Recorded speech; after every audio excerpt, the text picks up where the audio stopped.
సనాతన బంధువులందరికీ నమస్కారం. జగద్గురువు భగవద్గీతకు జై.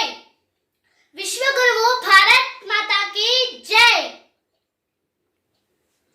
ఉపనిషత్తులన్నీ ఆవులు, గోపాలనందనుడైన ఆ శ్రీకృష్ణ భగవానుల వారు పాలు పితుకువారు, అర్జునుల వారు లేగదూడ, మహత్తరమైన గీతామృతమే పాలు, జిజ్ఞాసులే ఆ పాలను త్రాగేవారు.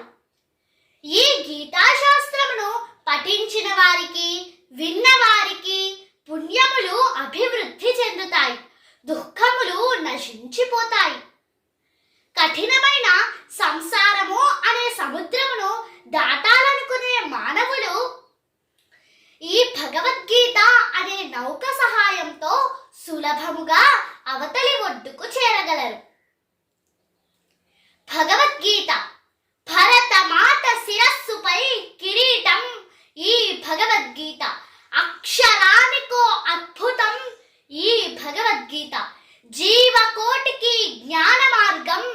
ఈ భగవద్గీత సనాతన సౌందర్యం. ఈ భగవద్గీత మానవ జాతి జీవన విధానం. ఈ భగవద్గీత సర్వోపనిషత్తుల సారం. ఈ భగవద్గీత సాక్షాత్తు భగవంతుని ప్రతిరూపం. ఈ భగవద్గీత భగవద్గీత మత గ్రంథం కాదు, విశ్వ మానవాళికి జ్ఞానమిచ్చే విలువైన ధర్మ భాండాగారమే ఈ భగవద్గీత. భగవద్గీత కించిదధీత గంగాజలలవ కణికా పీత సకృదపీన మురారి సమర్చా క్రియతే తస్య యమేన న చర్చా క్రియతే తస్య యమేన న చర్చా. Let a man read but a little from Gita. Drink just a drop of water from the Gangas.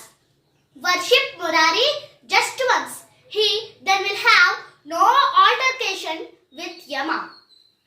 కొంచెమైనా భగవద్గీతను చదివిన వారికి, కొంచెమైనా గంగాజలం త్రాగిన వారికి, ఒక్కసారైనా శ్రీమద్ భగవద్గీతను చదివిన వారికి యముడు వల్ల కలిగే భయం శాశ్వతంగా నశిస్తుంది. మహాదేవుడైన శ్రీకృష్ణ పరమాత్మ మానవులందరినీ అర్జునుడిగా తలచి సర్వ మానవాళి ఉన్నతి కోసం అందించిన మహాప్రసాదం ఈ భగవద్గీత.